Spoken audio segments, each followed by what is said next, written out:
turning your brush into dollar bills.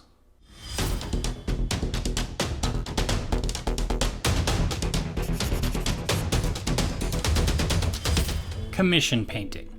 Either you don't like painting and would rather pay somebody else to do it for you, or you love painting so much you'd like to be paid to do it for others. Either way, it's something that's out there in our community, so I think we should talk about it. I do take commissions, and I took one recently, which is why I thought I should do a video about it. I have all this footage of me painting, I might as well use it. But at the same time, I want to share as much advice as I can about commission painting, at least from my point of view. Not everything I say everyone is going to agree with, so these aren't the rules, just a guide of what works for me. I'll also try and cover my advice for both sides, either things to look out for when you're buying commissions or when providing commissions. But first,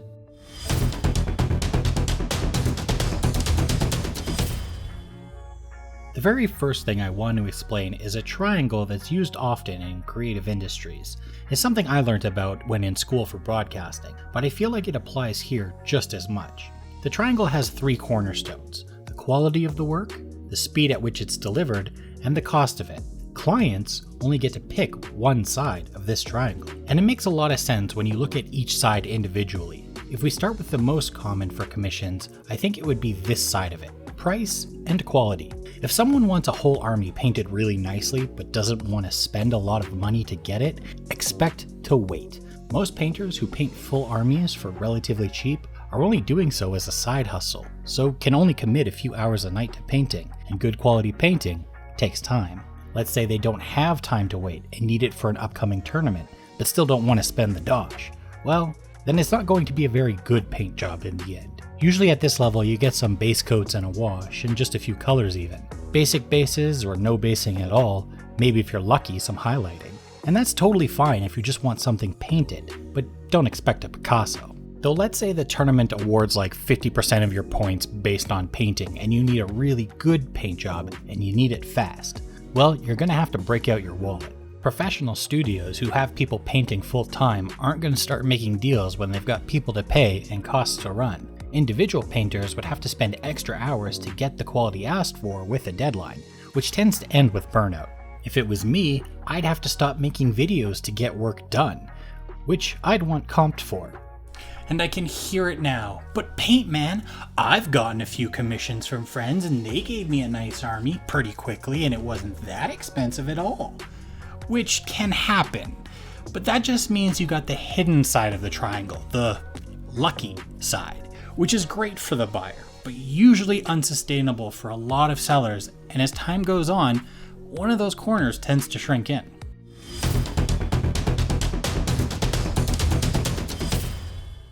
Congratulations! You've decided to start using your skill painting models to make a bit of extra money. So where does it start? First thing I would do is actually evaluate my skills in an honest way. We all love to think we're both simultaneously the best and the worst miniature painters in the world, but of course the more likely situation is we're somewhere in between. We have to figure out where that in-between is.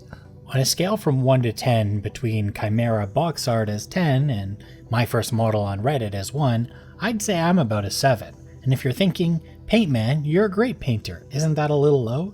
First off, thank you, you're awesome. But the truth is, I can call out many painters who I'd say are better than me. I follow most of them on Instagram. And while sometimes I can do much better work, and sometimes much worse too, I feel my average isn't going to be gracing any magazine covers anytime soon. And that's a good thing to know, because once we know that, we can then decide what kind of service we want to provide based on the triangle. If you're honest with yourself and you know you only do tabletop level work, focus on becoming fast at it. If you can do some really good quality stuff but take a bit of time doing it, focus on single figures and smaller batches. Whatever's decided, just make sure you're providing painting services within your skill set.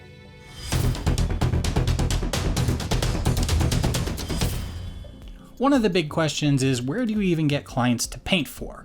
Well, I'll start with a simple one, which is they come to you. I've seen this quite often on Reddit, where someone sees someone's models at a store or club they're both at and asks if they take commissions. Usually up to this point, the painter's never even thought about doing commissions. Well, if that's you, this is your section. Obviously, the first step is to exchange contact information. No decisions should ever be made right then and there, so find out what common socials you both use and communicate through those. The first step should be to find out exactly what the vision is they have for what they want done. What models, how many, what colors, special requests, everything. This is required to be able to come up with a price and plan. You wouldn't want to agree to something and then find out they want Harlequin diamonds on everything. Just remember, they liked what they saw of your stuff, so make sure to find out what it is they liked about it to help them out with their vision if you need to. Once you know exactly what they want, try and realistically think how long it's going to take you to get done. Factor in things like how much time per night you can dedicate to painting, weekends, and what events might impact that time, like gaming or family commitments. Once you have a good estimate, add more to it. I like to make my time estimates quite generous because I have to 3D print my commissions, and if something goes wrong with the print, that's a lot of time to make up for. So always have those contingencies built into the plan. Then if you don't need them, delivering early is always a nice surprise for the client. Local clients also have the benefit of being able to work in batches. Since most models don't need to be shipped, there's no reason not to work in smaller units or monthly increments so that the client can get the models as they're finished instead of one solid lump, which also leaves the door open for extensions if they decide to build on their army later.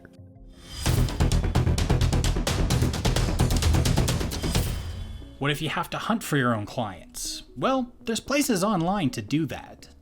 The one I use is Fiverr. The basics are to set up a gig for whatever service you're wanting to provide. You can set up multiple gigs, so can even set up separate ones for different types of painting services, like single figures or batch painting or large figures. I point that out because there's a lot of competition, which means you want to make sure your offerings are very specific. My gig, for example, stipulates that I specialize in printing and supporting 3D STL models included with the painting, so clients who get models from other artists or sites like HeroForge can get it printed and painted in one stop.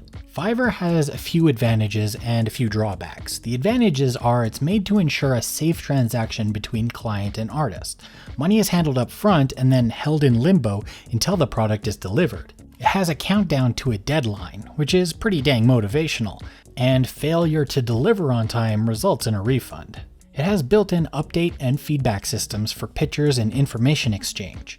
The bad news is they take 20% of whatever you make, so artists have to factor that in when making up prices, and usually that means that safety comes at a cost to the commissioners.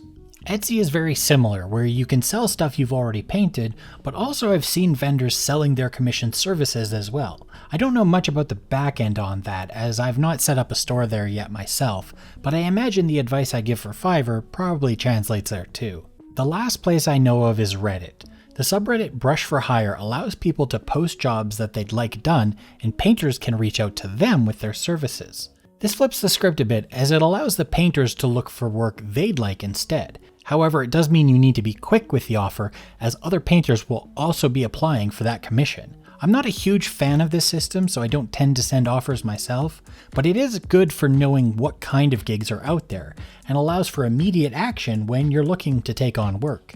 When it comes to getting those clients on any platform, the one thing you want is a lot of examples. Include as many examples of your work as you're allowed in the gigs. Have a reservoir of pictures to be able to pull from when asked for, as well as make sure to set up a gallery somewhere like Instagram or Facebook. The more you show off, the more the client will know what to expect, and the more likely they'll find something you've done that's in line with what they want. The one major drawback to online commissions is that shipping is going to be a huge part of it that needs to be solved. Shipping costs have ballooned in the last few years, which means it could end up being a deal breaker between regions of the world, since it's just cheaper to get shipped from a more local source. But that's just the cost of putting a box on a plane. We also have to worry about how to protect what's going to be inside of it, which is either going to take creativity or money, or both. I found a pretty good solution with plug foam being the safest method, but also a bit more expensive. I'd go more in depth, but that's going to have to be a different video because there's just so much to cover when it comes to shipping models.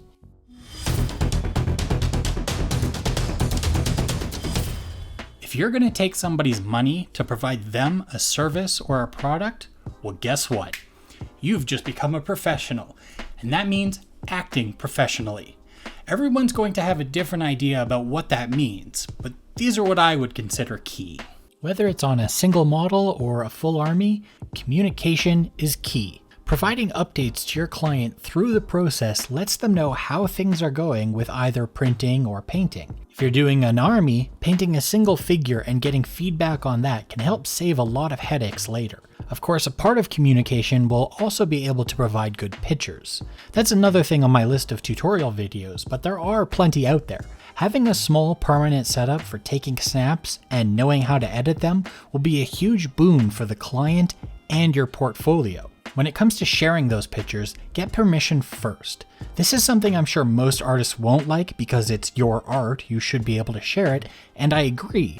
But when it comes to miniatures, a lot of the times painted miniatures are gotten as gifts, maybe for fans of yours or people's D&D characters, and you can end up ruining a surprise by just posting without permission. Sometimes it's businesses needing painted figures for a Kickstarter or a campaign and don't want anything leaked until they're ready to leak it. Usually though, most clients I've ever done stuff for are excited to have me share it. But there are some things I've painted you guys may never get to see, and I'm okay with that. When setting up a commission, be honest and realistic with time estimations, because I think it's also very important to set up a deadline. Deadlines tend to be pretty important for both client and painter. For client, it's when they can plan around getting their stuff. For painter, it's motivation to plan and work accordingly to meet that deadline. If you can't meet it for some reason, that just goes back to the first point, communication. Explain to the client why, and update them on progress made so far. Also, don't take on more than you can handle. If you get another client in the middle of working for another, make sure you can handle that extra workload. If not, set up a wait list and let them know you're currently on a project but can get to theirs after. If your current client wants more done, let them know you have another client waiting, but can get back to them afterwards, so you're not leaving anyone waiting for too long. With Fiverr, you can set up how many customers you can handle at a single time. I don't like to stress, so tend to leave mine at max 1 per time. On that note, being professional means knowing how to say no as well. When I started, I got a lot of requests for large statue models, more than 6 or 7 inches tall. They were a pain to print, I did not enjoy painting them, and they were really hard to ship. Since then, I put a limit on the size of the miniatures I'll work up to. I also really don't like dwarves as a fantasy race, so would burn out pretty fast if I ever took them on as a commission. Knowing what you want to do and don't want to do is important, so don't worry about saying that a project isn't for you if you know you won't be able to deliver.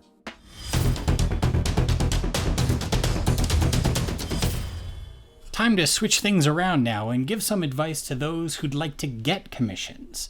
Now that you know my dirty little secrets, what kind of things should you be looking out for as a client? First thing might be a pretty obvious one. Know exactly what you want and how much you're willing to spend.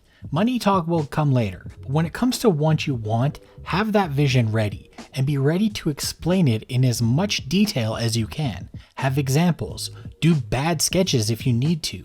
Know what colors you want, what quality, what kind of finish you'd like the models to have. Every detail you can think of to get exactly what you want. As an aside to that, search for a painter that aligns to your vision already. Look at galleries and all the examples of a painter's work that you can to see if they already have done or can do what you want, or if you just really like their style. Do they like to paint the types of models you want painted? Orc painters for sure are a special breed. In my experience, the best customers are the ones that already love my work, because we both tend to get excited about what we can do with their vision. If possible, look for reviews of specific painters. A gallery shows what they can do with a brush, but doesn't always tell the story of all the back-end stuff. Were they good to work with? Did they communicate well? Did they deliver on the quality that was expected? Were they flexible with requests? But try and get those reviews from multiple sources, because as we all know, one bad review doesn't mean they're bad, it just means that they were a bad fit for that client, which is why I made the point about finding a painter you like. When you get a quote from a painter, make sure it has everything included that you want. Did you discuss bases, sealing the models, quality difference between liters and units? Just as a painter wouldn't want to have a Harlequin diamond sprung on them, As a client, you wouldn't want to find out the services you agreed to didn't include bases when all the examples had them. Lastly, to the client, I'm going to give the same advice as I do the painters. Communicate. And don't be afraid to ask for communication. If it's been a while since you've got an update and really want to know what's going on with your models, send a message just asking how it's going. While working on videos, I sometimes forget to update my clients, and they'll message to ask how it's going. That's usually a good reminder for me that I should update them, and usually I'll give them my timeline. I'll be working on this today, but tomorrow your model will be getting its final touches, and I'll have pictures for you then. Then I stick to that timeline. But let's say the next day comes and goes with no update. Pounce on it. Make sure the painter knows you didn't get what they promised. Don't let it linger on that ellipsis. And if as a painter that sounds like it would make them an annoying client, too bad. That's what you're signing up for by doing commissions.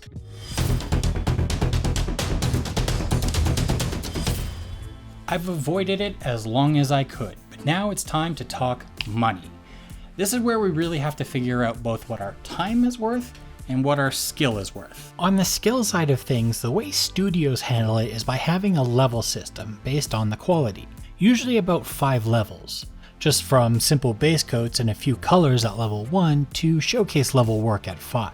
A good starting point to judge your skill level might just see what those studios use as examples for each level and objectively figure out what level your best work is at. The higher the level, the more you get to charge per model is the basics of it. On the time side, there's 2 ways to work it to your advantage. If you're a slow painter generally, as I am, then skill for the most part is where you should be looking at your pricing and just give yourself time to get the work done. If you're pretty swift, or at least can be, then there's 2 ways that can benefit. The first is you can charge for tight turnarounds. If you take 1 month to finish what another painter takes 6, then you can have that as a selling point. Yes, I'm a bit more expensive, but you get your models sooner. The other way it can be of benefit if you prefer to keep your costs competitive is you can accommodate more clients within a time frame. This will take a bit more work to make sure you have those clients lined up ready to go, but you'd be able to get through more in less time, which also ends up making more. So those 2 together, time and skill, should help you figure out what your worth is, but you need to get a starting point, a starting dollar figure, and that's when you have to scope out the competition. On Fiverr it's easy, just go looking at other painters' gigs and examples. Etsy you might have to send a few messages, or look at what already painted figures are going for. See if you know anyone locally that does commissions, and just ask what they think is a good starting number. I wish I could just tell you a number and that is what it is, but unfortunately that's just not how it works. But once you figure it out, don't go undercutting other commissioners. That doesn't benefit anyone. You might think it'll get you work, but it could end up just making clients think they're getting a cheaper paint job, and will go elsewhere if they're looking for quality. It might also not be sustainable. Starting inexpensive and raising your prices a bit after you have a following is standard, but starting really low might just take you out of the game entirely when you're only breaking even. Another thing to factor in is your supplies. We're not building and painting things with air and magic. Since I only do single figures, my supply cost other than printing isn't that high, only about $1 or $2 extra. But if you're doing whole armies, you might go through a whole can of primer and a whole can of varnish, maybe a whole pot of a single color that features on the models quite a lot. If you're building models as well, the glue and knife blades, that stuff should be charged for. Just make sure the client knows what stuff will be extra. Speaking of extra, as mentioned before, shipping. Try and get your client a shipping cost estimation by getting their postal code and using your postal services online calculators. You'll need to have a box with measurements ready to go and an estimation of the weight, as well as the cost of any packing supplies you use to protect the models as they're shipped. Now the big question, are you paid before or after the work is done? It's an age-old question that doesn't really have an answer, except in the case of Fiverr, money is paid up front, but not released until the work is done.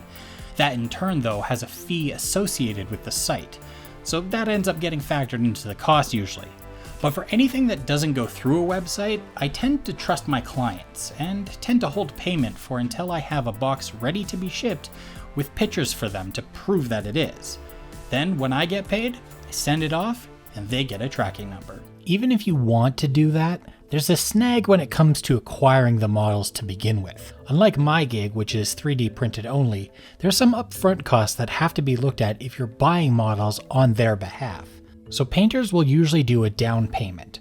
The down payment will include the cost of the models and supplies, so that they're not out money if the commission happens to fall out.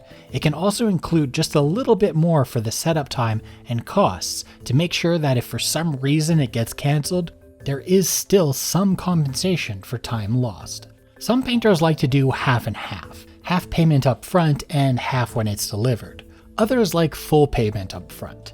I don't like full upfront because I happen to know clients who have done that and got burned by the painter either taking far too long or getting a lower quality than expected, or both.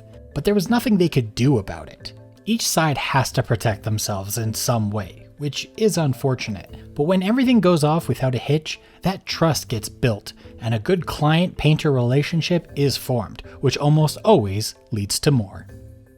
Please subscribe if you'd like to see more videos like this one, or just other fun things to do with painting miniatures. And until next time, enjoy your own painting journey.